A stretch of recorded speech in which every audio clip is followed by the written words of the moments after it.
This has been a nonstop nightmare for the last. Hour and a half. No, come on, it's not been that long. Oh, like 45 minutes though. No, but the nightmare began before 7. Yeah. Yeah, so I guess it's been about an hour.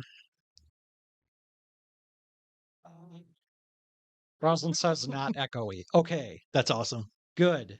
So everything is running right now? All right. We're getting good news right now, and we don't know how to handle it because everything's been bad news for the last while. No, see, Andy was freaking out and getting angry the entire time because he's like, I don't know how to use computer shit. I'm just completely confused and I was completely calm the entire time and I'm like, Andy, it's going to be all right. It's going to be okay. I broke beer bottles on the laptop, and there might be a bleeding cat somewhere. Okay. Well, Yeah. Goose Fraba. yeah. Yeah, I know. Wow. I don't even want to do this anymore. Now I'm just like, fuck it. I just want to go to bed now. After all of that, like I have a headache. What's crazy is that we did a quick 2-minute stream yesterday to make sure this didn't happen, to make sure everything would work. We we thought that we were one step ahead of ourselves, and we thought everything was dandy and good to go. It's fun. Everybody listening right now, watching at home, we recommend that you start your own podcast. It's the bee's knees. No stress. Um so the original idea was to okay. So this is a pilot episode. This is a test episode of sorts. Andy, what is this podcast about? You can do all the talking for a while because um Because you need a minute. Um, well, it all started back in June. Corey was cleaning a closet, and I saw some of the stuff that he had sitting around. I was cleaning your closet. The Is that the story? Is that the lore? Yeah, the closet where your jackets are, and then you had that Seinfeld game sitting out Oh, because that was part of what was in the. okay. He was organizing stuff in a closet, and I saw a Seinfeld trivia game sitting there, and I'm like, "Oh, Seinfeld trivia, huh?" And you just happened to say, "Yeah, it's probably the thing that I know the most about," and I'm like, "Huh." And then I left his house, and I was driving home, and I did what I always do, which is make things about myself. And I'm like, "What's the thing that I know the most about?" And I'm just like, I don't know, probably just the 90s in general. And then a light went off in my head. I'm like, that would possibly be a good idea for a podcast. What if we just talked about things from the 90s? And then I'm like, well, wait, everybody wants to do a podcast where they like do stuff like that, just talk about things from the 90s. Oh, remember Pogs, remember Simpsons, blah, blah, blah. And I'm like, well, what if we put just a little bit of a twist on it? I'm always trying to shoehorn philosophy into things, and I'm like, what if we put just a tiny bit, just a little bit? I'm like, ooh, we could call it Mindful 90s. And yeah, the idea for how to do the podcast just kind of came together like that. I said to myself, what if we just, for each episode, Corey and I each bring in one or two things, and then we pose the question, one or two things that happened in the 90s, whether it's like a TV show or a song or a news event or just whatever. And then we pose the question, what do we think that thing did to our own minds, to our own mentality? How did it change us? How did it affect us for better or worse? And what do we think this given topic from the 90s did to the public? How did it affect all of us, you know? And that's it. And Because you like to philosophize and be introspective, and that's mostly like boring shit. yeah, I was going to say, and you like to troll me for doing that. So hopefully this is a dynamic that works. Well, no, it's not like trolling you for doing that. It's trolling you for thinking that like you can get through to people who disagree with you. To to think that like all of society and culture isn't so crazy divided that you can like actually like get through to people. See, I've lost that optimism like a long time ago. But I like this idea because it's not. It's just it's like it's more nostalgia than anything else. And as much as I hate nostalgia, like people like it. And it's I like the idea because it's going to force me to go back and actually and I started tonight actually with the stuff that I was going to talk about tonight. It's going to force me to go back and like look at things that I thought were interesting from that time period and actually um have to think about them and actually because when you're growing up in the situation you don't really have time to think about anything. It's but now that I'm old and in my 40s, I can like look back and I feel like I never actually left the '90s, so for me, it's the perspective isn't an issue. Um, but at the same time, something that I've been thinking for the last couple weeks as we've been preparing to start is I'm like, wow, in the '90s, I paid attention to things. I paid attention to things, dude. I don't pay attention to like anything anymore. I put on my dress shoes today to go to court, and there were four $20 bills folded up in my shoe, and I'm like, I don't remember putting those there. Andy from the '90s would have remembered that because I paid attention to everything, and now I just don't. I still don't know why I had 4 $20 bills in my dress shoes. well, there was just better stuff to pay attention to back then, or what? Like I'd pay attention to like $20 bills in my shoes. I guess in a roundabout way, what I'm saying is I cared, and I was a sponge for the decade of the '90s. I was age 8 to 18, so I was trying to gather information and pay attention to things, and attention to detail was just I don't know. It just came more naturally to me back then, and that's probably why I'm full of so much stupid '90s trivia. Well, anyway, so the idea was to each bring in a couple of topics every week about the 90s and kind of reflect on them, maybe a little bit.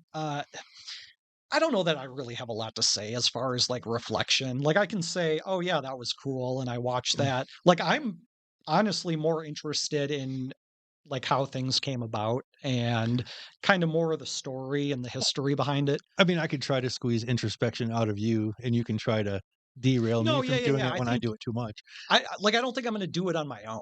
That's the problem. So I think you are going to have to like squeeze it out of me because I'm probably just not going to like I don't know. I'll just keep I'm asking not why. interested really in talking about myself because I have to live with myself and listen to myself all the time. And it just doesn't seem interesting to me at all. Like, I'm way more interested in hearing about other people and what they think about shit or just about the shit in general. So, um, for instance, I'm just going to jump right into my first thing here. Uh, By the way, this is a Christmas themed episode because it's Christmas time. oh, motherfucker, I forgot to put on my like Christmas sweater. I Uh, had a Christmas sweater I was going to wear for this episode, but then well, whatever. I guess some of us just care about being ready a little bit more than others do. Uh, Yeah. um, so And by being ready, you don't mean the audio and the cameras and everything else, that's exactly right. just the t-shirt. Well, my first topic for this is Festivus. Do you know what Festivus is, Andy? I actually really don't. I've been hearing that word for a long time, and I don't really know. You have been hearing that term for a long time. Did you know it came from a little show called Seinfeld? Have you ever heard of the show called Seinfeld? Should I lie? Yeah, I did know that it originated with Seinfeld too. Here's the interesting thing about Festivus, though. It didn't originate with Seinfeld. Seinfeld just popularized it. And that's why I think it's like a fair 90s topic, because Seinfeld is a 90s show and it popularized this idea of Festivus. So everybody knows about Festivus and everybody has their own way of like celebrating Festivus. Um, so here's what happens in the show. I'm guessing you never saw it. Like you never watched Seinfeld. like the one '90s show that is like the greatest show of all time, and that's the only one you've never watched. Like for somebody who is like way into comedy, King of the Hill, Beavis and Butthead, like all of that stuff, how have you never like binge watched Seinfeld? That's the greatest show of all time. I would. That's my challenge to you. You got to do that for starters, because there's probably going to be a lot of references that I make that are going to be Seinfeld references. Okay. Um, I was mostly an ABC sitcom kid, but we'll get into that some other time. Yeah, I know. I would make that face at me too if I well, were you. like, If I were, yeah. yeah, we all watched the sitcoms, but they were all dog shit. Like, have you tried to go back and watch something that you thought was good as a kid? Like Family Matters or Full House? Have you tried doing that as an adult? YouTube clips, yeah, and No, no, no. I mean like full episodes. yeah, to some degree. Yeah, so have I. So I worked with um, special needs adults for a very long time. Some of the people that I worked with were big into some of the nostalgia TV channels. Um, I don't know, like not AMC, but there was one that was specifically geared toward TV sitcoms. And so some of these, like a lot of these people were people that grew up in the '90s. They were like our age, and they would watch reruns of Full House and Family Matters. So when I'm working with these people, I have to sit there and watch these shows with them. And they like them. That's fine. Yeah. But I'll just sit there and be like, "Man, I can't believe I watched this." But at the time, that's all you had. There are very, very, very few shows. There are maybe 5 shows from the '90s that hold up today. That hold up at all. Yeah. Yeah. I don't even know if Beavis and Butthead, because I haven't gone back and watched Beavis and Butthead since I was a teenager. I saw the movie, but I haven't seen the show. I haven't gone back and watched it. King of the Hill holds up. We probably watch that entire season through once every three or 4 years. All Oh, 13 years worth? is it 13? I thought it was like 9. No, 13. Okay, Nope. well, whatever it is, we watch it 12 or through. 13. Seinfeld is another one of those that we'll watch through every couple of years. Okay. That one definitely holds up. That's The Office for a lot of people our age. Yeah, I know yeah, numerous people who probably. have gone back and rewatched The Office But twice see, I or never watched it as a kid. That's the thing. I watched Full House and Family Matters and all those shows. Seinfeld was one that I didn't discover until I was probably in my mid-20s, my mid to late 20s. That's when I really got into it. Okay. So that was actually something I discovered later on. Anyway, sidetracked. Yeah. Festivus. I had to buy this book on Amazon because it talks about the story of the real Festivus. There is actually a real Festivus. It is not just some made up shit on Seinfeld. In fact, some of the writers have said that there is no way that they could sit in a room and dream up the idea of Festivus.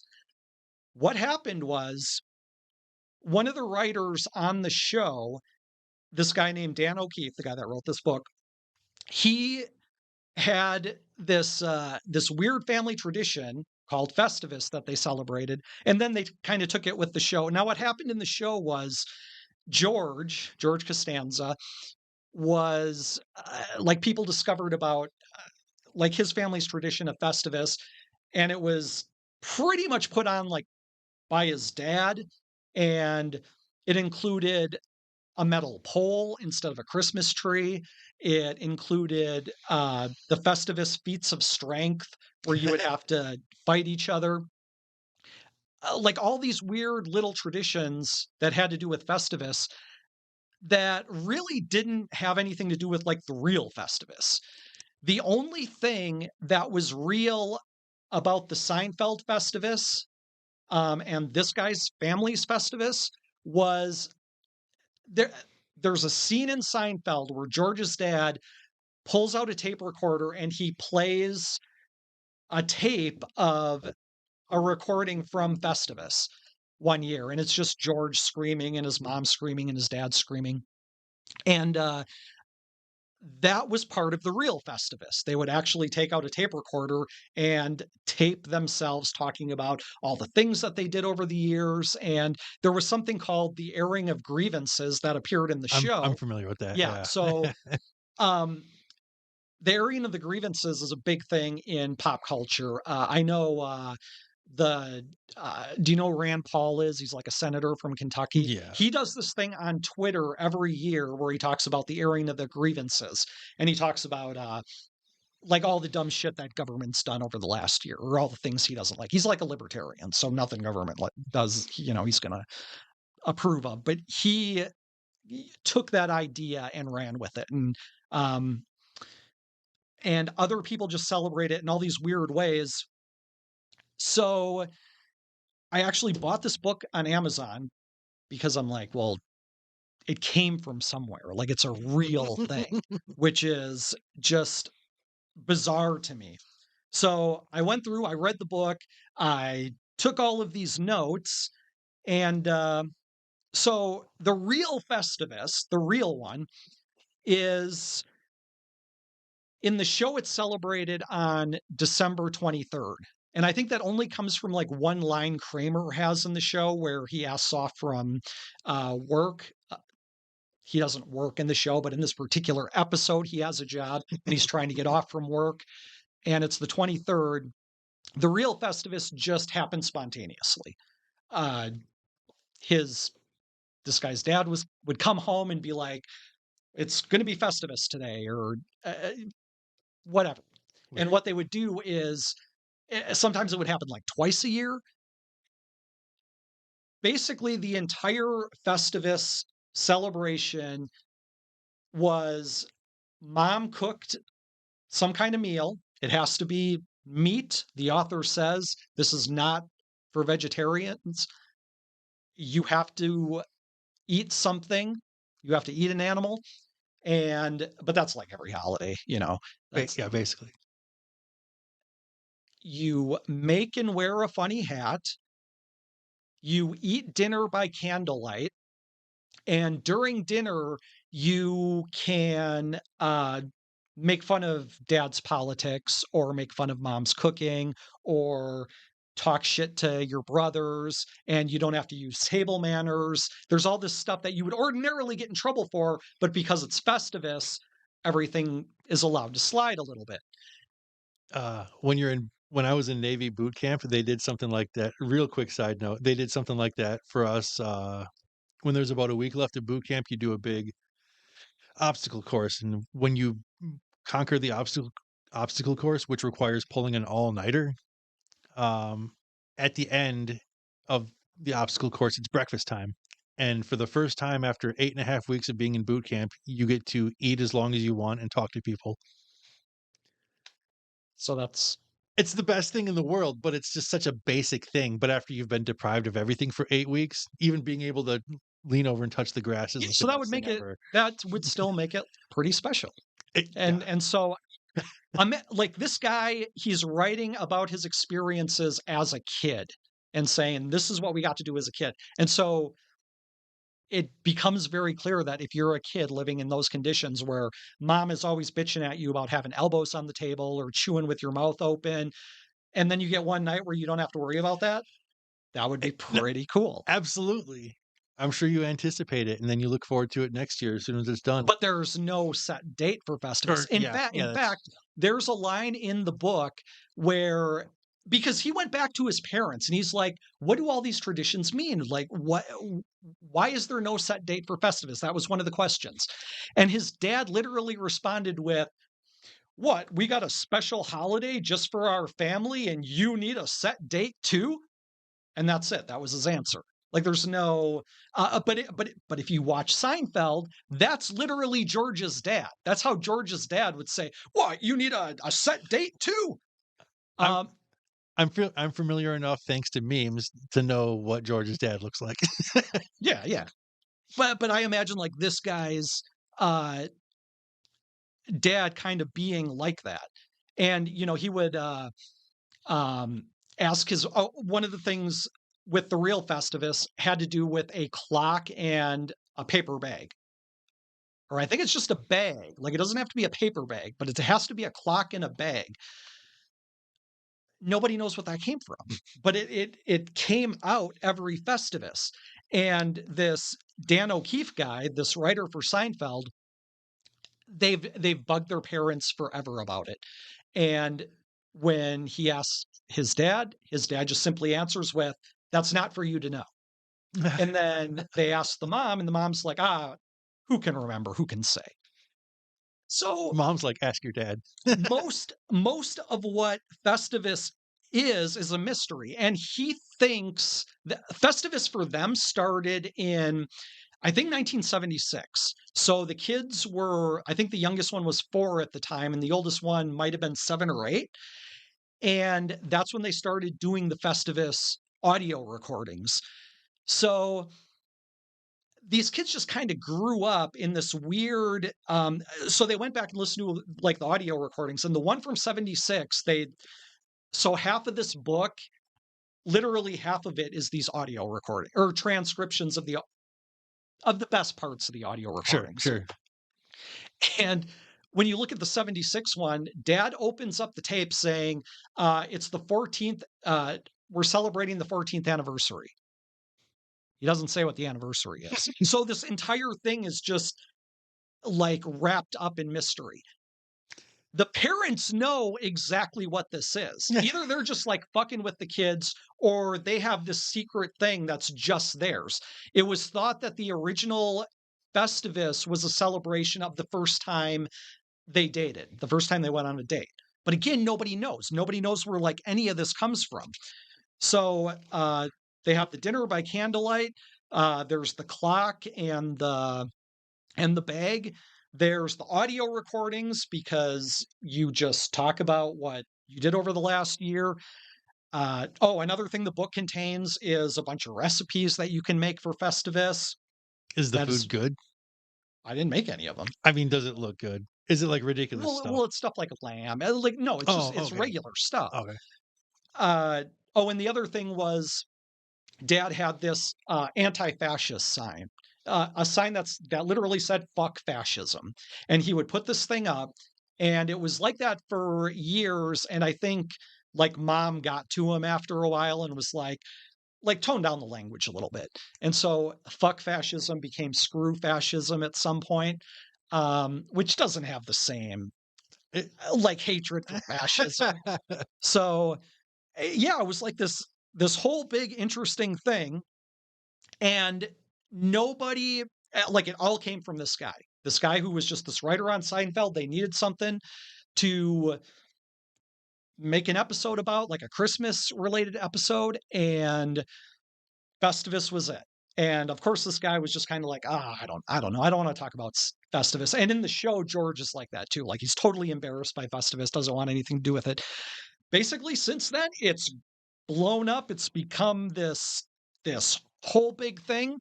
And hopefully one day it takes over Christmas and Hanukkah and becomes the celebration for this time of year. I could see it happening. Now the phrase "Festivus for the rest of us." Mm. What's the meaning of that? So in the show, George's dad starts Festivus because it's supposed to be like an anti-consumerist thing. Because every holiday, of course, is about buying shit.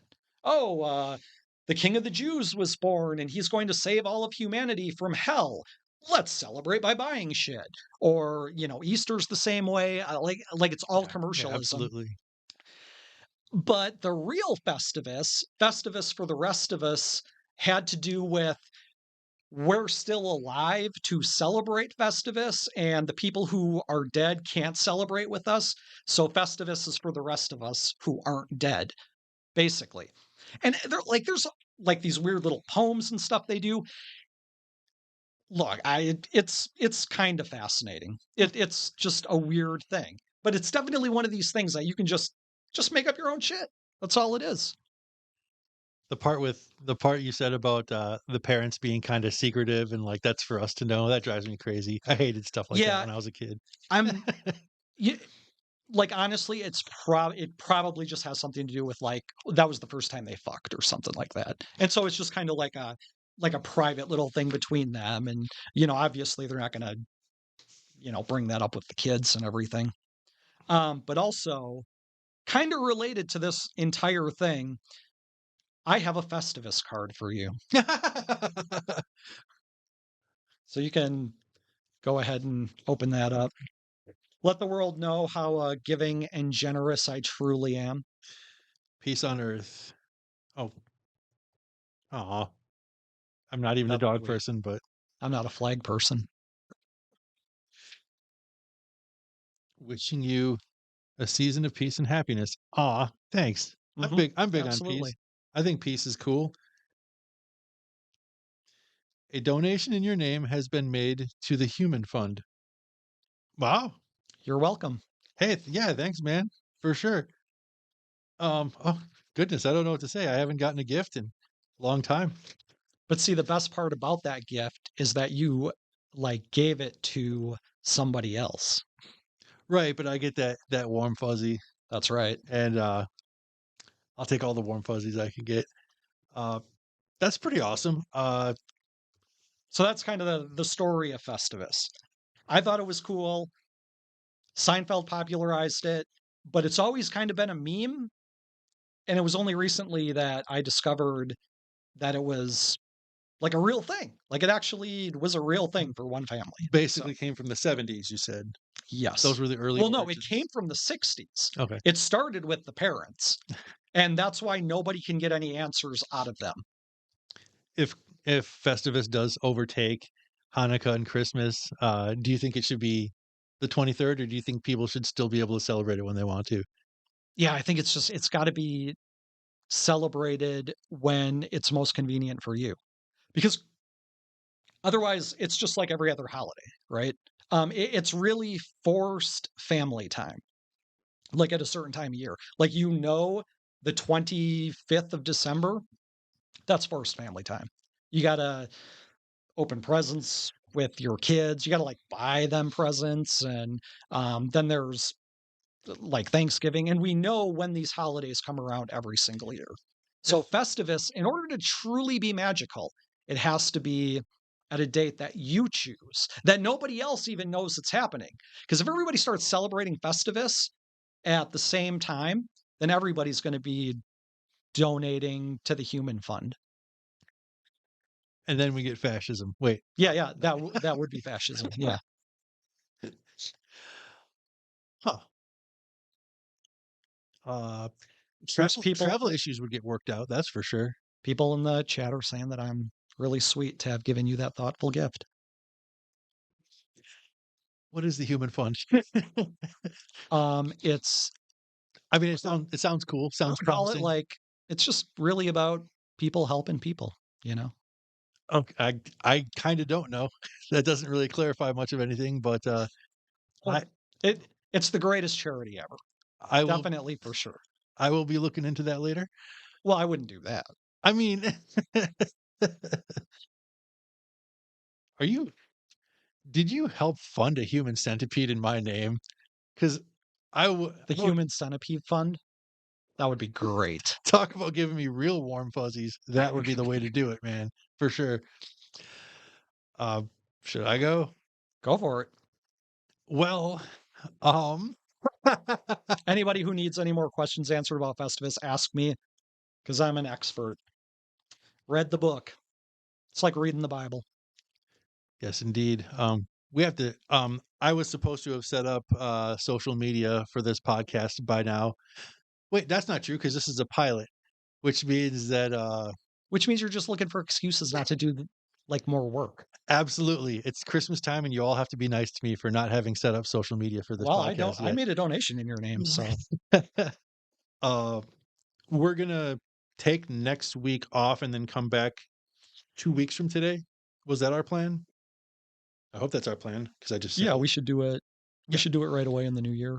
yeah, Just set the tone in the new year and just run with it. right. This is episode 0, so actual real episode 1 is going to be the first Wednesday of 2024, and then we're just going to keep going every Wednesday after that. Hopefully at 7 o'clock. Knock on freaking wood. By the way, I will be buying a pop. I already have my pop filter ordered off Amazon. I'm just waiting for that to show up, and I will be bringing Your in. audio, I don't think your audio sounds bad though at all. I don't even know Really? if you need one. Yeah, And I was going to say I will be bringing in a coaster next time too, because when I go, I don't know how much people can hear that, but I can hear it. yeah. um, I'm sure everybody else can hear it pretty good. okay, my first topic is remembering a time on Christmas morning in the very, very early 90s when we were opening gifts, and I got a gift that I thought was one thing and it ended up being another thing. And it affected me deeply. I'm still not over it to this day. Uh, Corey's not smiling because he's anticipating a good story. He's smiling because he already knows the story. Uh, so Yeah, it's a great story. I I was pretty big into WWF wrestling. Uh, As we all were when we were that age. Yeah. yeah. Oddly enough, I wasn't the biggest fan of Hulk Hogan. Even as like a 5-year-old, the first time I ever saw wrestling and saw Hulk Hogan, I'm like, this guy's phony baloney. Why does everybody like him? The Ultimate Warrior's better. Hell, the Bushwhackers are better than this guy. Like, I just didn't really like Hulk Hogan. I didn't hate him, but I just didn't think I didn't see the appeal. I didn't see He the was a bit of a pretentious fuck. Like running around with the like waving the American flag and he is a real American. Come on. I didn't think he was a patriot so much as I thought he was patronizing, if I'm being totally honest. Yeah, telling me to say my prayers and eat my vitamins, that just did not sit well with me at all. Like, Yeah. what? And the buggy eyes made me just kind of like not trust him. I don't know. Anyways, I really, really wanted a wrestling buddy. And what those are is a wrestling figure that's made into a pillow. And Is that all they were? They were just kind of like pillows? they were just pillows. Okay, so there wasn't any there wasn't any like solidness to them at all. I never had one, so No solidness. And I mean, like maybe 10 years later, they like WCW started coming out with their versions where you can like push a button and it'll make them make sounds and stuff. But the original WWF wrestling buddies, what kind of sounds did they make? uh, oh, you got me. Here's my clothesline. I'm gonna drop kick you. Look out. Just stuff like that.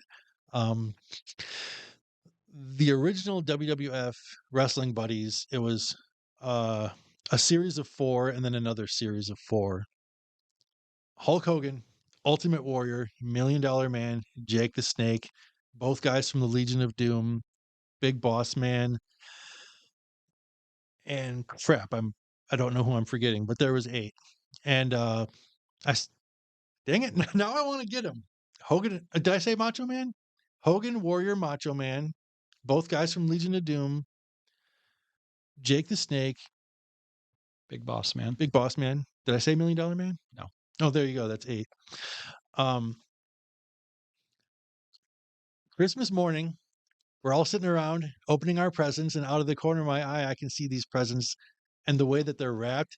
I'm like, I'm 99% sure those are wrestling buddies. I'm like, finally, finally, finally, the day has come. Man, if you guys remember growing up in the 90s, we toys were a bigger deal, anticipation was a bigger deal, access to anything that made you feel good. Somebody says The Undertaker. Was The Undertaker one of the original ones? Not from those original two sets of four. He might have came later. Hmm. Um, Undertaker debuted in like November of 90. This would have been right around December of 90 or December of 91. So he wasn't super popular yet. Hmm. Um, we're all opening our presents and I can't wait. Dude, I can't wait to see which one I got. And in my head, like all the possibilities are dancing around in my head. Is it the Ultimate Warrior? Oh God, I hope it is. Is it the Macho Man? Ooh, that's a close second. I'm like, if I get one of the guys from Legion of Doom, it's gonna be weird having one but not the other, but I'll still be happy and I'll still figure it out. And maybe I can ask for the other one You're for just my thinking about all of this shit like while you're waiting to open up your wrestling well, buddy, while I'm like opening up packs of trying to socks and decide stupid if stuff. you're like, man, if it's one Legion of Doom guy, but not the other, is that going to be okay? I guess so. Have I mentioned this is a big deal? Because this was a big deal. And It is weird because I like, I didn't give a shit about wrestling buddies. I remember seeing them advertised on TV all the time, but it was just kinda like My Little Pony. Like, I just didn't think about it. Didn't matter. I don't know, something about the something about idolizing these guys. Y And that's being able to sleep with them as a young boy. um, Is that what it was about? no comment. Um, I don't know, man. I think I idolized these guys. I think I wanted to be like them. I wanted to be as intense as the Ultimate Warrior. I mean, I used to find things to wrap around my arms to cut off my circulation to make my veins stick out because I thought it made me look more like him. Like, you might not have done stuff like that, but you and Did you go to school like that? I Like, wearing Ultimate Warrior bands around your arms? I would do it at recess. I feel like that's just inviting a fight, though. Like, somebody's gonna be like, "Oh, we got the Ultimate Warrior here. Why don't you come here, Ultimate Warrior? Show me what you got." I Me and my buddy Matt, you might have met him. We used to wrestle at recess sometimes, and we would get in trouble, and then we would stop doing it for a few weeks until the coast was clear, and then we would start Yeah, that wrestling was so again. dumb that you could get yelled at for fighting at recess. I mean, if they let us play football, like, people get tackled doing that too. Yeah, So, I mean, we broke a guy's finger one time playing tackle football, oh shit! and I think we got in trouble for that too. They're like, "You can't play tackle football out here." You broke a kid's finger playing Yeah. football at recess? Well, Ooh! I tackled him, and he came up and he's like, "Hey guys, look, I broke my finger," and it was all like wavy, and everybody's like, "Ugh." And he wasn't crying or anything? No, Dude, that's badass. yeah, that's the kind of crew I ran with. None of us had wrestling buddies, by the and way. and none of us squealed. Um, my brother opens his first. For whatever reason, he got his first, and his was the Macho Man. And I'm like, "Okay." And in my head, I'm still going through the possibilities. They I'm just eliminated one, and now you got like all these other ones. I'm adjusting my flow chart in my head, like, well, the chances have drastically reduced that I'm gonna be getting the Macho Man, but I still might, because knowing mom and grandma, they're kinda weird. They might get us the same one, even though it's not practical.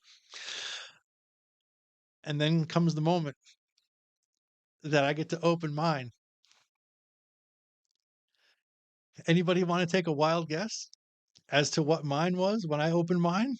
Hulk Hogan, That's what people are probably expecting. because you hate him so much. I hate Hulk Hogan so much. No, it was worse than Hulk Hogan. I opened it up, and it was Jose Canseco, and I was dumbfounded. I was at a loss. Did you even recognize him? I feel like I wouldn't recognize a because he was a baseball guy, right? He was a He baseball was a player? baseball guy, Oakland Athletics. I had to take him and, like, look at his front, look at his back, just to kind of believe what I was seeing. All the flow charts and inventorying that I was doing in my head, it was like a computer that crashed. And just I was thinking nothing, I was feeling nothing, I just wanted to whimper the word, "Why?" Because, like, what I had been fantasizing about for, like, an entire year came to this moment where I wanted to freak out like Cartman when he freaks out when he doesn't get his way. I wanted to be like, "Jose freaking Canseco, what the hell's wrong with you people?" I didn't even know they made baseball, like, that doesn't even make sense. Like a baseball wrestling buddy? Exactly, exactly, exactly. I'm like, I'm kinda getting pissed off just thinking about it. I didn't even know these existed. Did I'm like, "This is a cruel joke. Ah, cruel fate, why do you mock me?" I didn't understand, and so anyways, Thank I you, Fate. I guess I tried not to let it ruin my Christmas too much, but it was a little bit difficult to put that out of my head because it was such a high followed by such a low, and then later on, Was just not the man you wanted to take to bed that night. I I get it. I don't know, man, something about, Hawk from the Legion of Doom just seemed like the kind of muscles that I wanted to, Squeeze tightly, y yeah. yeah, exactly. What was their finishing move called? If anybody remembers the name of Legion of Doom, AKA the Road Warriors finishing move, say say I say it in the chat. I can't think of it. It's like it's right on the tip of my tongue, though. I Well, It wasn't Last Ride because Last Ride was the No, Undertaker's no, no, second no, no. finisher, but it was something. I feel like it was something that kind of sounds. What was Jose Canseco's finishing move? Do you remember that one? I believe it was called the Dream Demolisher. What did you do with that Jose Canseco anyway? I had him for like forever. Did you sleep with him? Yeah, you Did gotta you wrestle with him at least? Jose. What you should have done was wrestle with your brother. You should have taken his fucking Macho Man away. You should have just bodies. You should have been like, yeah, oh, body slammed his ass and took his Macho Man and make him fight you for it. In hindsight, I should have developed a plan to start being extra super nice to the art teacher at school. And once she was like my new best friend, mentioned to her one day, "Oh, hey, by the way, I've got this Jose Canseco wrestling buddy. Is there any way we can take some paint or some dye and turn him into something that looks more like a, oh, I don't know, not a baseball player?" I didn't think of that then, but I'm thinking of it now. Anyways, so Christmas was at grandma's house or my uncle's house, and we're in the car driving home afterwards, and I'm like, "Mom, what happened? How did this how did this happen?" How did this tragedy happen? And I need answers. Like I need answers. And she gave me some explanation along the lines of, "Oh, I mean, when your grandma and I went Christmas shopping, they were they were pretty much out of everything good, and we were only able to find one wrestling buddy and then the one that we got you." I said, "Why did you decide to give the wrestling one to Eric and this one to me? I like wrestling more than he does. Why didn't I get the wrestling buddy?" And she's like, "Because we knew that he would be more mad and throw more of a fit." Yep. So being a nice guy didn't pay off then. That should have been the day. That should have been the day that I realized seeking good boy points is not worth it. It's never been worth it. It'll never be Should have worth been the it. day you put on your leather jacket with the spikes on it and And just, start yeah. and started being like Jose Canseco and take steroids and hit things with wooden objects as hard as I can. Um, boy, I tell you, you know another thing that, come to think of it, That is the saddest Christmas story since uh what was the little crippled boy, Tiny Tim? Since Tiny Tim didn't get any food or whatever that story was. porridge maybe. Yeah, whatever.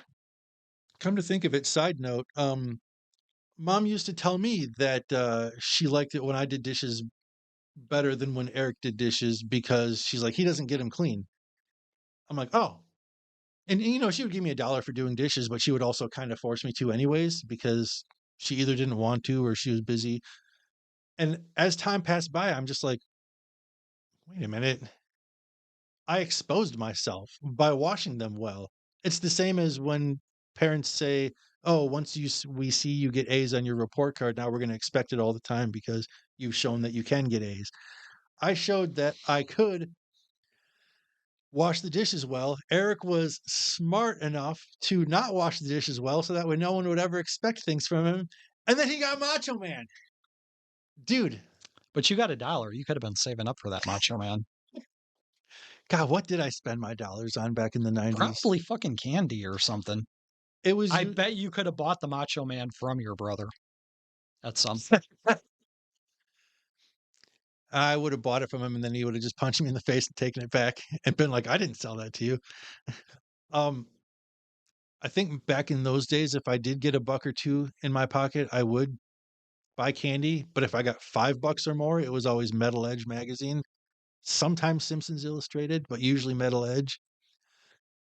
Those are all good topics. I read a lot of Metal Age. Yeah, that's what I would do. Mom would force me to go grocery shopping with her, and then I would split for the magazine section immediately. Well, I think the moral of the story is do more. You got to fight. You got to take what you want in life. And sometimes that's a Macho Man wrestling buddy. I was low man on the totem pole every year at Christmas for probably the entirety of the '90s or most of it. I was the youngest. I guess I was the most feeble. Anyways, hindsight's 2020. Jose Canseco. Yeah, You should have tried fighting for it at least. Like maybe you get your ass beat, but otherwise you're just going to bed with Jose Canseco. and not Macho Man. I think I still had him when I left for the Navy, and when I came home from the Navy, a lot of my stuff was inconspicuously gone, and I think that was one of the things that wasn't there anymore. So if I were to ask my mom, she'd probably say, "Oh, he was in your uncle's attic and he got too much mold on him, so we just tossed him." Well, So, she already knows you didn't like it, so yeah, but it's mine. it's not even worth keeping. Oh, Jose one Canseco. before you get to go, one last side note, and I should have brought them today. I don't know why I didn't bring them. I currently have a John Cena wrestling buddy and a Sting wrestling buddy. So, I mean, it's So no. as an adult, you're just stockpiling wrestling buddies now? You were so traumatized by that, you're like, "Fuck this, I'm getting my own wrestling buddies. I'm doing it right. I'm doing wrestling buddies right." I have two, so they can. Do you So have them on your bed? I do not have them on my bed. You should have them on your bed. They're in my they're in my closet. Don't make a joke about that. Um, Mm, they're main eventing my pajama pants every night. Anyways, go ahead. What's your next topic? These tr jokes will get better over time, it people. I promise. it truly is tragic, and I just No. wanna say from the bottom of my heart, I'm really sorry. I'm really sorry that happened to you. I Well, mean, your donation to the human fund that I still don't know what's up with that that's is maybe making me feel better. So I don't well, know. I am hoping that your generous your generous donation to the human fund will buy some little Soviet bloc boy or girl a wrestling buddy that they want and not some shitty baseball player. I can't believe the baseball player part of that is what just blows my mind. I didn't even know they made that. I, Like what? real quick, to be fair, I did have a baseball card collection, but I never talked about baseball and I never watched baseball. The reason I had a sports cards collection is because I felt required to have one because my brother had a football card collection and the kids on the bus had card collections. I'm like, well, I guess I have to participate in this somehow. Otherwise, there's nothing to talk about on the bus. And I did too, but it was never sports cards. It was always that's all a topic for another. That's all. Indeed. But still, I talked about wrestling 24/7, so they should have known. There's a big difference between Mm, anyways, yeah, but how much does your mom really listen to you? that's I mean, it's kind of what it boils down to, yeah. eh, Or care. I've had a kid. I mean, there's only so much yapping that they can do before you just start tuning them out all the time. Oh, did I yap? That's why you got the Jose Canseco, probably. Okay. So the next one that I had, what's your favorite thing about Christmas?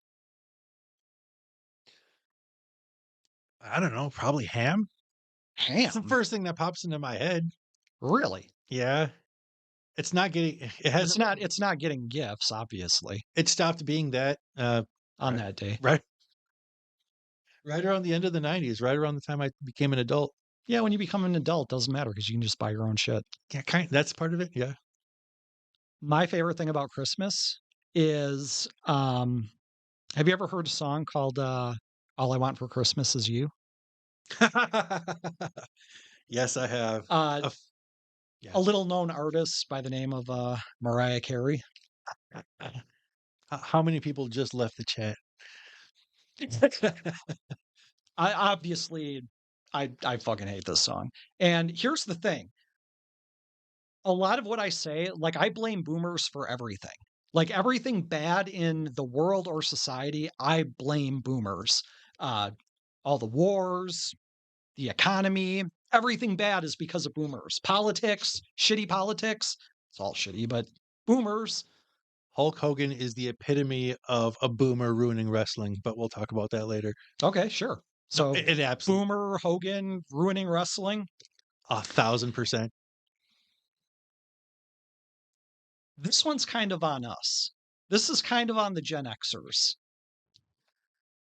They participated in making All I Want for Christmas Is You this massive global phenomenon that to this day, how much do you think Mariah Carey still makes on that song to this day? If you just had to guess, God, um because she gets royalties every right. time this shit is played. Now, obviously, it's like pennies, whatever, for Because Spotify has everything all screwed up. And Spotify plays this thing. I think I read somewhere like 50 million times a year. Really? Just Spotify, yeah. I wonder. I haven't even checked, but I wonder if it's over 1 billion streams. There are lots of Oh, probably songs. by now, sure. There are lots of songs that are 2 or 3 billion streams apiece on Spotify. It is estimated she rakes in between 2 or 4 million dollars per year just on that fucking song. I don't think like everybody Still, knows the song and it ruins everybody's experiences. You're just in Walmart trying to do your grocery shopping in your fat cart looking for the new flavor of Mountain Dew and shit like that. And it's playing in the background. And it's just such a big part of pop culture, Christmas, that it's hard to imagine a world without it, right? what would you do if you went to the grocery store tomorrow and they had a new flavor called "All I Want for Christmas Is Dew," and Mariah Carey was on the can? It's coming. It's got to be coming. So I can only this hope so. thing, I remember when this thing came out. It was the early 90s. And I think the name of her album was, I think it was something really dumb and basic. I think it was just called Merry Christmas. I Yeah. should have looked this up before the thing, but I think it was just called Merry Christmas. Or maybe it was just called Christmas. Whatever. But that was the song that was like everywhere immediately after that album came out. Now, for those of you who aren't very old, back in the 90s, there was this thing called TV. And on TV, they had these things called channels. And channels were kind of like apps where they all did their own certain little thing. They showed their certain programming. And there was a thing called MTV, which played music videos all the time. All I Want for Christmas was played nonstop for a long time. And it was okay, I guess, because it was a new song. It hadn't made everybody sick yet. And I mean, Mariah Carey's fucking hot. Young Mariah Carey is pretty smoking. So it was fine. The first year it was okay. It was pretty annoying still because they played it nonstop. Here we are 30 years later. Ooh. 30 years of nonstop. All I Want for Christmas Is You. Yeah. It is everywhere. Uh, and it's not just America. It is like the biggest album in Japan. One of the biggest singles in Japan for sure. The biggest Mariah Carey hit in Japan for sure. Whatever the reason is, the Japanese love this song, and it's huge. And she hit like the Soviet Union had just collapsed, and already Latvia and Lithuania are blaring Mariah Carey song.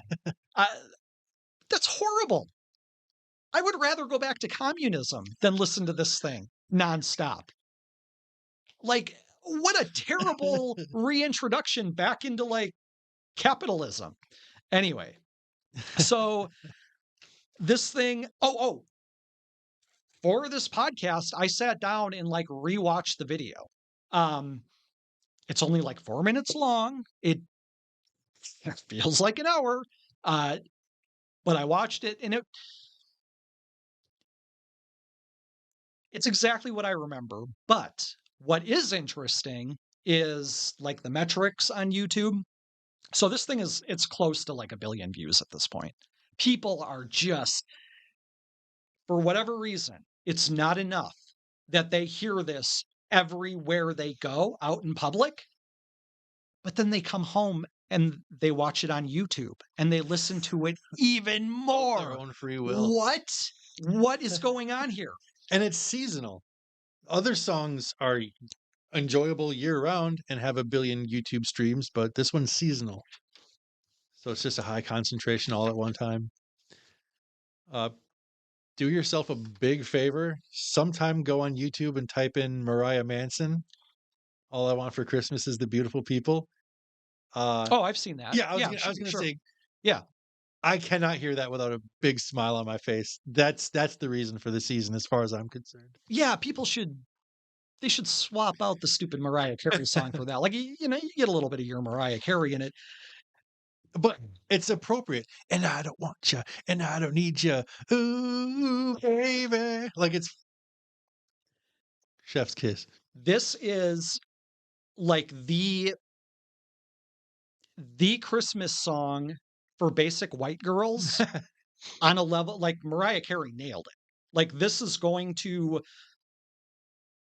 be the song for basic white girls till the end of time. And here here's a couple of the comments that these chicks are leaving on the Mariah Carey video. I hate myself for listening to this uh, every holiday season. You should, but literally one of Mariah's best songs. Can't fight back the urge. I think you can with a little discipline. I think you can, but it's an addiction to these people. This song is like heroin to some of these people. That's what this girl's admitting. Another one says, I absolutely love this song. It really brings me so much joy. My boys and I just got back home from driving around the neighborhood looking at Christmas lights, and this was the first song we cranked up. You thought your mom was bad. That is nothing compared to this woman. CPS should take this woman's kids away. I feel so bad for my boys and I went out and did no, bitch, you dragged these poor children out to look at Christmas lights and then you subjected them to I guarantee these kids are like playing Switch in the back seat and she's just oohing and awing about everything. And she's like, hey, put that down. It's Christmas time. We're looking at Christmas lights right now. And when we get back, we're going to listen to Mariah. Ugh. And then Imagine having this woman as your mom. I'm gonna take pictures and post it to my Insta. And then everybody wonders why kids become trans. It's stuff like this. This is what you're doing. This is basically if you read the YouTube the YouTube comments that these women leave, it is like basic white girl fan fiction for the Hallmark Channel. Like I bet there's a place somewhere that's just as nefarious as 4chan, where all of these women get together and they just dream up their perfect Christmas. This woman driving her boys around to look at Christmas lights and then blaring Mariah Carey, I guarantee she's trying to get that. She's got a treatment and she's trying to make that a movie. So I'm thinking about this topic as well as the first topic you brought in, and I think I get your train of thought. When you were choosing Christmas topics to bring into this first episode, you're like, what is the epitome of what I think the holiday season should be? And what is the epitome of what I think the holiday season shouldn't be? Is that basically what you did? Well, it's not really for me to say, unfortunately. Like, my opinion doesn't matter, really. This is what it is. For whatever reason, the culture has, it's not the culture, though. It's really just basic white girls that are just so into this. Are you sure? That is the demographic. Oh, yeah, I'm positive. And like I said, I blame boomers for everything. This is kind of on Gen Xers because we had a part in this. But you know that it was still boomers that, like basic boomer women, like suburban housewives, that push this thing. Uh, Anyway, um, that's not the interesting part about this story.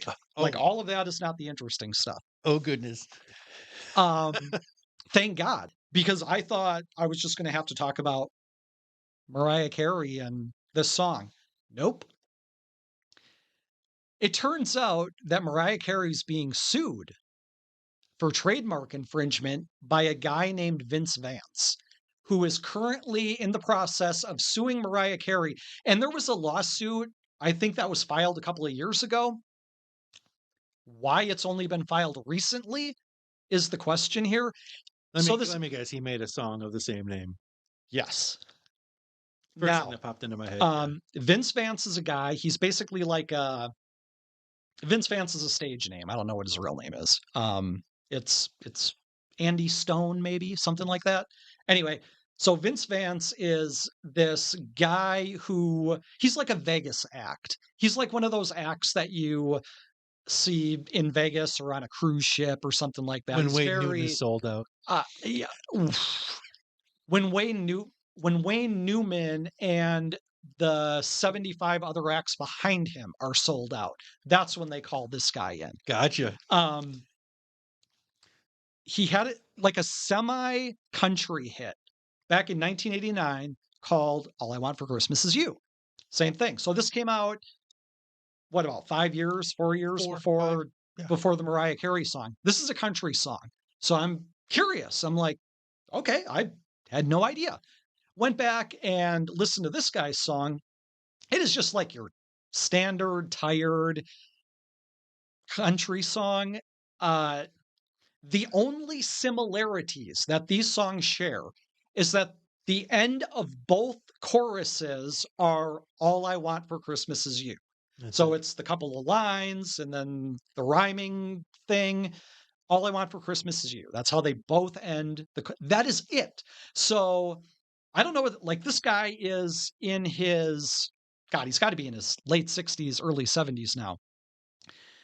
And he's just a show act. And I think he's been doing this for 50 years and probably didn't get anywhere that he wanted to get in his career. And so he's just looking for like one big last payday or something. And that's the reason for this. I don't honestly don't think it has any legs. However, He's hoping for a settlement. oh, and I'm hoping he gets a second. I want this guy to win so bad because somebody needs to come along and save us from this Christmas nightmare that is Mariah Carey. I am so fucking sick of this song. You have no idea.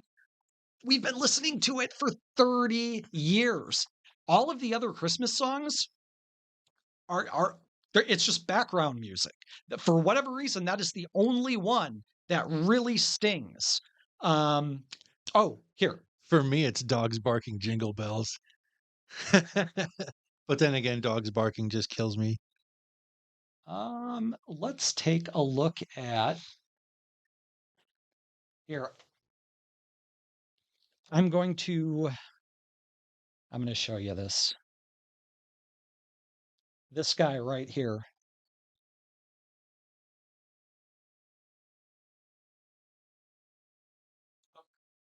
That's our Moses. That's Vince Vance. That's Vince Vance. What? That is the guy who is going to save us from the Mariah Carey Christmas. God bless you, good sir. I'm rooting for this guy. That's him. He's our Jesus. He's our Christmas Jesus. Someone has to stop the monster, and it'll be him. Yeah, I hope it is that guy. Oh, I hope it's that guy. I hope he comes along and just puts her song to rest forever and ever and ever. Puts it into a deep freeze where it'll probably thaw out in, a couple thousand years after the next ice age, and the next great civilization can deal with it. You don't go on Facebook too much, but the memes are good. The Mariah Carey I even hate the memes. I that's just don't even want. that's a deep contempt if you can't even appreciate the memes.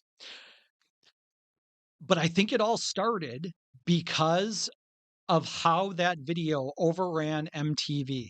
Like, it was everywhere. Yeah. So you would be sitting down and the Offspring would have a new video out, and you'd be like, "Oh, cool, the new Offspring video." Well, first you got to watch the Mariah Carey video. um, Headbangers Ball used to be on Saturday nights, Right. and it would be, you know, Metallica, Megadeth, Mariah Carey, um, Corrosion of Conformity, Mariah Carey. It was just everywhere. So gross. And anyway, so Vince Vance, please win that lawsuit somehow. You got to get the lawyers to do this, man. It ain't gonna happen, but whatever. But you can dream, just like I dreamed of getting a Wrestle Buddy. Just like Vince Vance can dream of having a real career. There you go. There you go. Like I said, I think the dude's just looking for a payout, but whatever. Yeah. But wow. So you despised that song a little bit more than I thought you did. By the way, I did not know what Corey's topics were going to be. So this is all. I was genuinely surprised to get this. You're welcome. um. What do you have for your last topic? I don't even know. Well, I was going to talk about the Weird Al song. You changed it like 4 times. A couple. Well, yeah, 3. I changed it 3 times. I was going to talk about the Weird Al song, "The Night Santa Went Crazy," which I'm just giving it an honorable mention now. It's a Christmas song that came out in the 90s, and it was super funny. Uh, Definitely made me that much more inspired to try to write funny poetry and stuff like that. Because it's basically a Christmas poem put to music in its own certain kind of way. But Writing poetry was a side effect of eating the Jose Canseco too, by the way. can I blame boomers somehow? Oh, yeah. Your mom is a boomer, man. You don't ever have to ask here. But then I realized, oh, there's something else that I can bring in that would be even better, and that is the fact that the first episode of Saturday Night Live that I ever saw in my life happened to be a Christmas episode. It was the Christmas episode from December of 93, but I didn't see it until summer of 94 because I didn't start watching Saturday Night Live until summer of 94. I knew that the show existed in some capacity, but I was only 12 years old and I didn't know everything about everything. I didn't actually know that it was on NBC 10:30 p.m. on Saturday nights. I knew that part, but and then I discovered this show practically because I recorded some made for TV movie for my mom and like was looking at the tape. And back in the 90s they would experiment with weird late night shows. Sometimes, you know what I mean? Like sometimes there was like a half hour Friday night show that would have some stand-ups and some music videos and some Oh, yeah. live Okay. performances. Yeah. And so I got in the habit of like kind of checking what was after my mom's made for TV movies to see if there was any fun stuff. Because, I mean, mind you, people, I lived in the middle of nowhere outside of Amherst, Wisconsin, where we only had network broadcast TV. Again, for you really, really young kids, you might not totally know what that's all about, but our options for what to watch were very limited. Getting our mitts on cool music to watch, and cool music videos to watch, or cool new shows that we can tell our friends, "Hey, I have this." It was it was important. It was important for everybody, but it was like double important for me just because of who I am. I discovered this show Well, just because you're out in the middle of nowhere. that too, yeah. So we lived out in the middle of nowhere too, but thank God our parents were divorced. So we had one that lived in town and one that lived out in the country. So we'd go back and forth, but You probably had more access to MTV than I did. we had more access to everything. Yeah. By going to a town that had cable. Yeah. And friends that you could, trade video games with all the time and stuff like that. Yeah.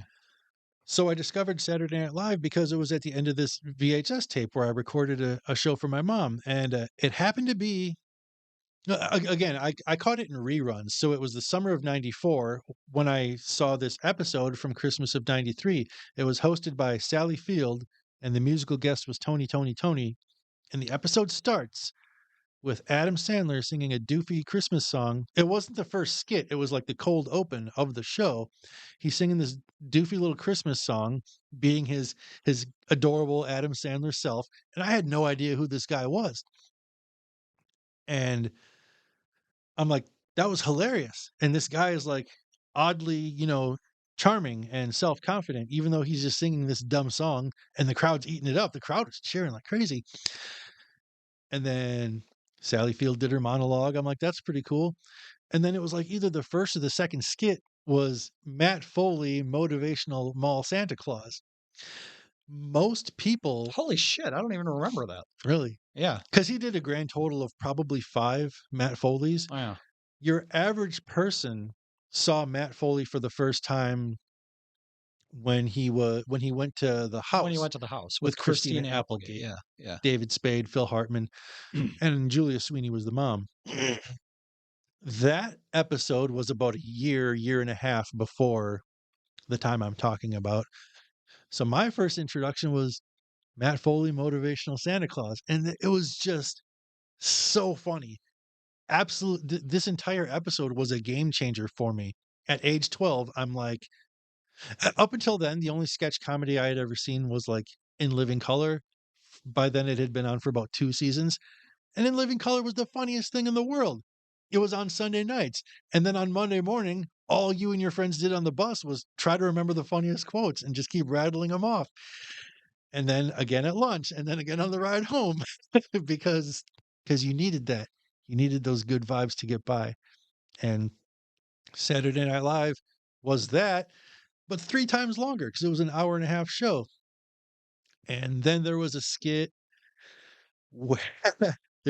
where Sally Field played a mom who prayed to Jesus so often about every little thing that Oh, that Jesus came down and Phil yeah, I Hartman remember that portraying one. Jesus Yeah, yeah. came down and told her like, "Look, I'm glad that you pray about and his delivery is just so amazing. Phil Hartman is that guy who makes you laugh because he's being a straight man in just such a way.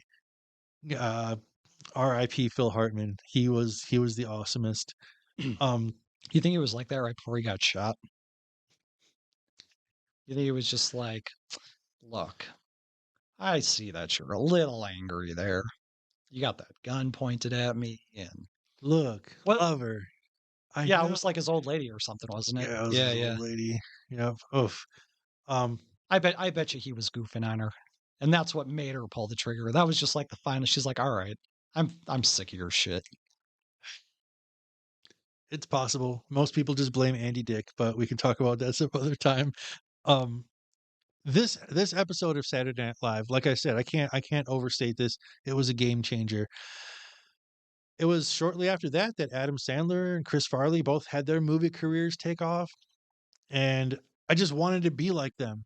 And my best buddy Nick Diley wanted to be exactly like Chris Farley, and just it was cool to talk about it at school and not necessarily have everybody know what you're talking about because then you get to be the one that told them about it. Am I a hipster for saying that? Absolutely. I'm the hipster because I wanted to know that something was cool before most people knew it was cool. Were we just weird? Did a lot of people watch Saturday Night Live?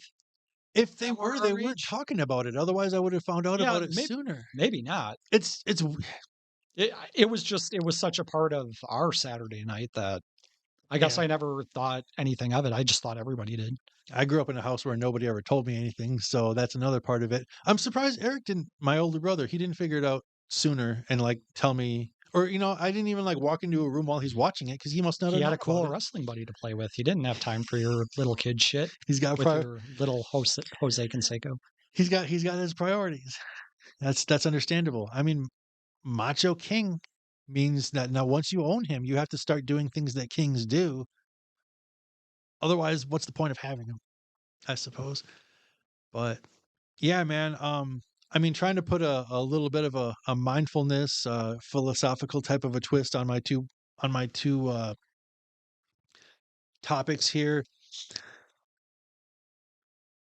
These things that I brought in were very impactful events in my life. Clearly. I look, I can honestly say I have never been that disappointed about anything in my entire life.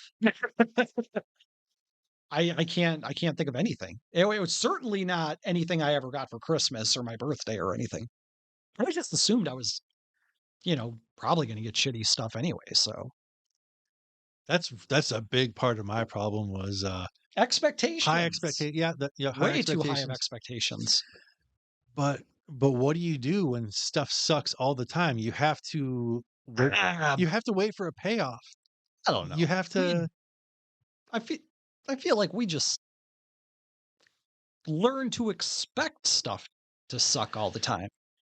I don't think I ever developed this idea that, well, stuff can suck pretty bad a lot of the time, but it's gonna be great in the future.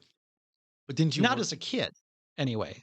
didn't you worry about becoming the kind of person who was quick to resign or sell out in life if you just had low expectations? Wouldn't it just dull your senses and just kinda No, I don't think so. I think it just makes you better. It just it gives you a more realistic, I guess, outlook on life. I don't wanna say pessimism because well, maybe pessimism is something that you go through as a teenager, but as an adult, I think you can harness the low expectations that you have for other human beings and just come to expect it and not be surprised by it. Just be like, "Oh, okay. I am not surprised at all." And it doesn't have that emotional weight that you described from not getting your wrestling buddy. I feel like there are a lot of nuances and maybe even intangibles to work into the equation here because, like, I'm talking about, like, life sucks so much all the time that I'm waiting for Christmas to be a payoff that makes up for it, makes up for a whole crappy year, and then you begin the process again. Maybe you being the oldest sibling, maybe you were a little bit more comfortable in your own skin over the course of the year because you're like, "At the very least, I can kick everybody's ass." You know what I mean? No, see, that's where you're wrong. That's little brother thinking. That's not how it works in the hierarchy. That's not how it works when you're at the top. So, when you're at the top, especially when you have, like, 2 brothers and 2 stepbrothers, everybody is trying to bring you down at all times.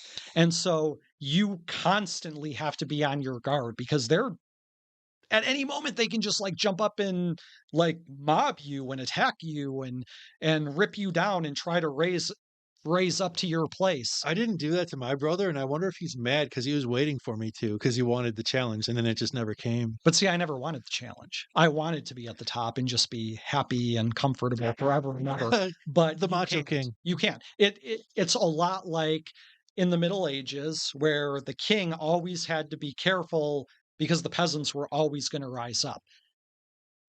I would fight with my brothers and sure, I for a long time I would beat them up, but eventually like the tables would started to turn. And so, yeah, it's very lonely at the top is what I'm saying. It's very lonely and you have to be on your guard at all times for the uprising that is simmering like right there. It ain't all it's cracked up to be. It ain't all it appears to be. And and with Saturday Night Live, I mean, dude, like another layer that I didn't like fully touch on was I just had a new show in my rotation. And it was a new thing to be fanatic about, and, like, memorizing all the cast members' names was a new thing for me to care about and to put into the spreadsheets in my head that are always open and always going. It was it was a big deal, and once I s do you remember Media Play in Appleton? Yeah, yeah. That store that rivaled Best Buy for a few years? Yeah, I used to buy shirts from there.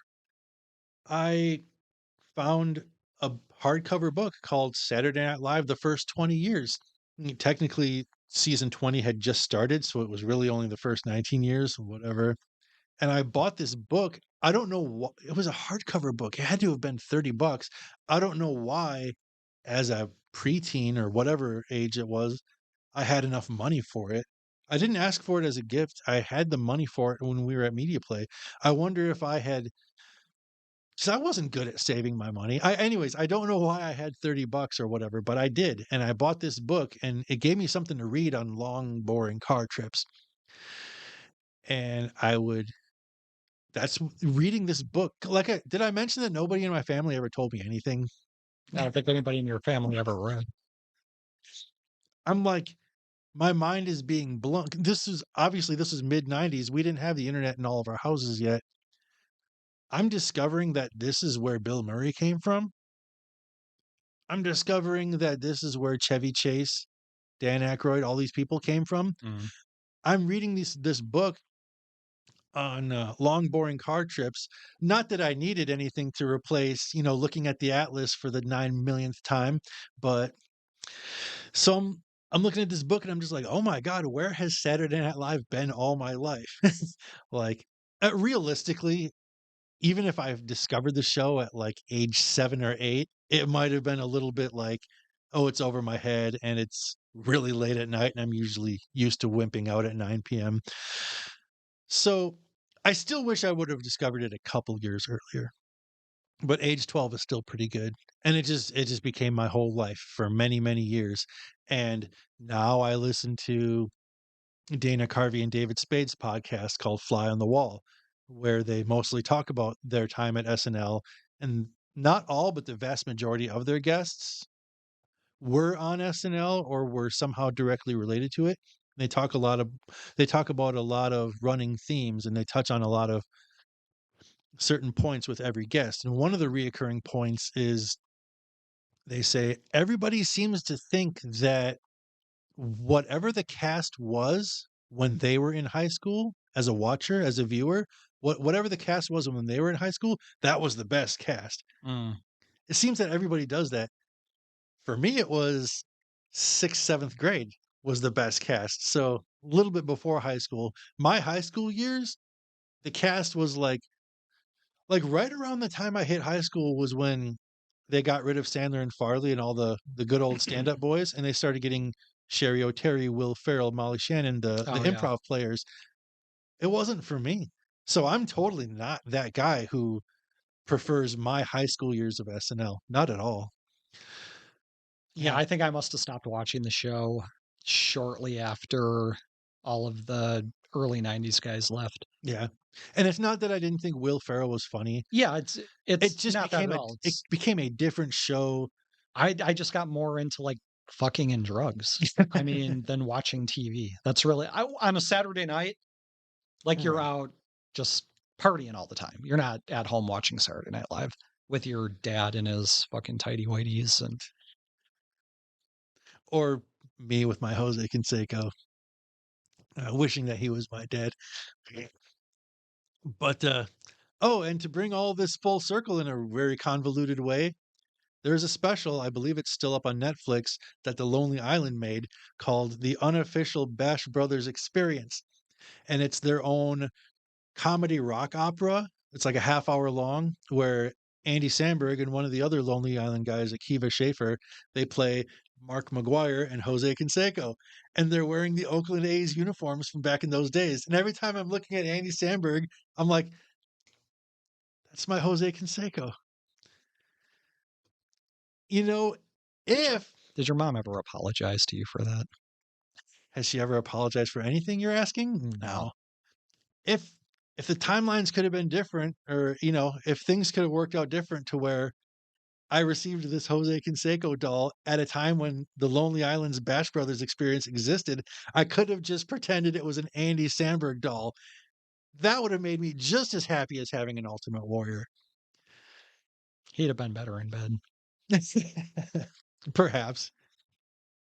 He would have made all those jokes, though. Might have killed the mood. No, I wouldn't have. No, that would just would have made the mood better. You know me too well. All right. Wow. Is I those your two topics? Those are my two That's what you topics. got? All right. So not next week, but the week after, we'll come back on. We'll do it again. We'll do it at 7 and not 7:45. Correct. And we'll be way more prepared. Man, I'm so bummed I didn't wear my Christmas shirt. I It was going to be such a fun festive Christmas and I don't have the Christmas spirit. That's yeah, I agree. Can we blame I'm Mariah over Carey and it the now, Boomers but for that as well? yeah, for sure. Okay, it's probably their fault. Once I create the social media for this podcast, we'll have to post a picture of you wearing that shirt, but we have to post it by the 25th, otherwise it doesn't count. Yeah, this is my official Christmas shirt now. Anyway, You got a pen? Just scribble Xmas on it real quick. All right. That was something. I think we did all right. Good topics. Yeah. It was fun. Um, did not follow the chat though. I was intentionally not looking at the chat because I knew I'd get. I thought you'd at least glance down for anything like in all caps lock in case somebody's trying to get our attention.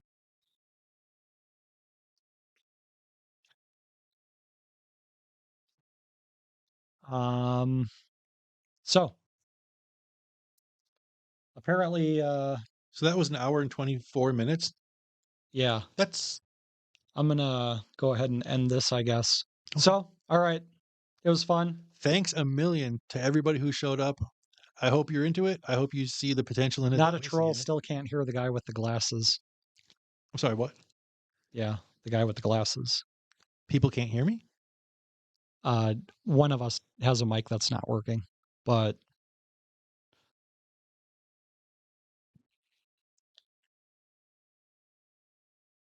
What are you talking about? Has one of our mics not been working this whole time? I don't know. They're working. They're working according to this. Mine might not work every time I like lean over like this. And I moved around a little bit, but I Oh, didn't think somebody else in the chat's saying it must just be on his end because he can hear it. So weird. whatever. Um, probably just something else we fucked up, and we'll have to fix some other time. But yeah, the point of this podcast is the 90s was when I absorbed the most stuff and paid the most attention and have the most memories and insights. So I'm going to keep trying to do a version of what we did today. You're going to keep doing what you do and we're going to see what happens. Yeah, I got nothing better to do on a Wednesday night. So, Heck yeah. all right. Well, everybody, thanks for joining us. Go check us out on Facebook. No, I'm just don't do that because Andy doesn't have anything done. Soon. Go follow us on Twitter. Nah, don't do that. There's no Twitter yet. Andy can do that too. Go follow us on broadcast television. All right. I'm going to shut this down. See ya. See ya in January, folks. Yep. Later. Happy holidays. Happy holidays. Happy Festivus.